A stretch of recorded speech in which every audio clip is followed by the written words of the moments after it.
황교안 대표의 막말 퍼레이드가 도를 넘어 점입 가경입니다. 정치에 입문하자마자 극우 선동 정치에 심취해 막말을 쏟아내는 황교안 대표의 정치 수준이 참으로 민망하고 개탄스럽습니다. 특히 전방 군부대를 방문해 군사합의 무효화를 주장한가 하면 군은 정부와 입장에 가봐야 한다는 지극히 무책임한 발언까지 하였습니다.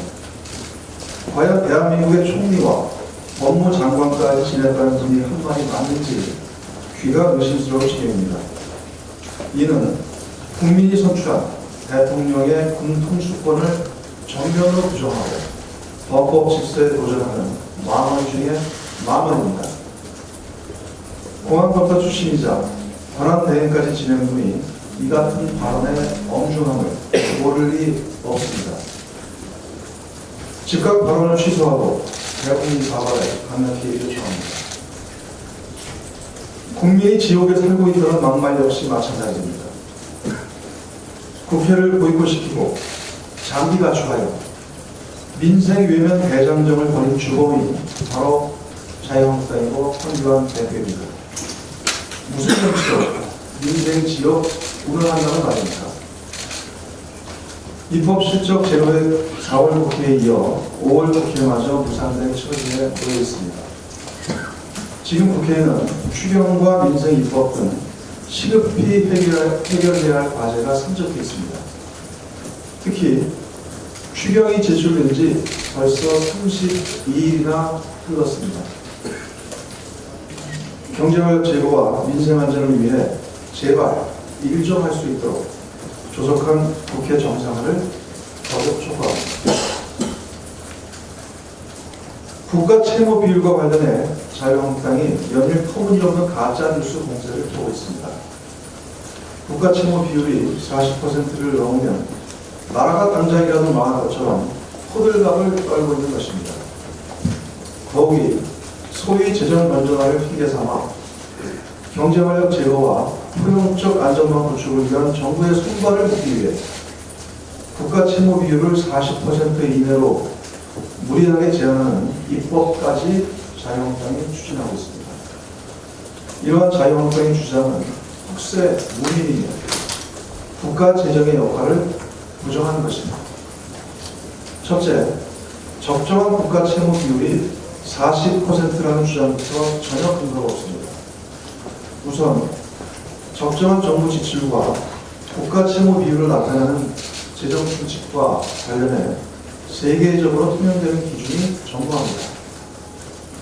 일각에서 예로 들고 있는 유럽연합 EU의 국가 채무 비율 60% 역시 1992년 당시 가입 대상 회원국들의 평균 국가 채무 비율 64.4%에 근접한 수치를 제시한 임의적 준칙일 뿐입니다. 이 때문에 22개 EU 회원국 가운데 60% 채무 준칙을 준수하고 있는 국가는 7개 국가에 불과하며 우리와 산업 구조가 유사한 독일은 71.6%, 프랑스는 122%에 달하는 실정입니다. 둘째, 단기적 경기 대응과 함께 경제 구조의 중장기적 체질 개선을 위해서라도 보다 책임 있는 재정 역할이 절실합니다. 최근 대외 경기 악화 리스크가 빠르게 확대되면서 IMF와 OECD 등 국제적 금융기관들을 중심으로 적극적 재정 운용을 요구하는 목소리가 높아지고 있습니다. 이러한 단기적 경기론에 대한 대응과 함께 장기적 관점에서도 재정의 확대는 필수적입니다. 확장적 재정 운용은 인구 구조 변화와 산업 구조 개편 같은 중장기 과제 추진에 따른 위험 요소를 최소화시키게 될 것입니다. 셋째, 무엇보다 우리 경제는 확장적 재정을 운용할 여력이 충분합니다. 지난해 우리나라의 GDP 대비 국가 채무 비율은 38.2%로 주요 국가들 가운데 가장 건실한 수준입니다. 특히 주목해야 할 점은 정부의 총 자산이 GDP 대비 무려 201.4%에 이른다는 점입니다.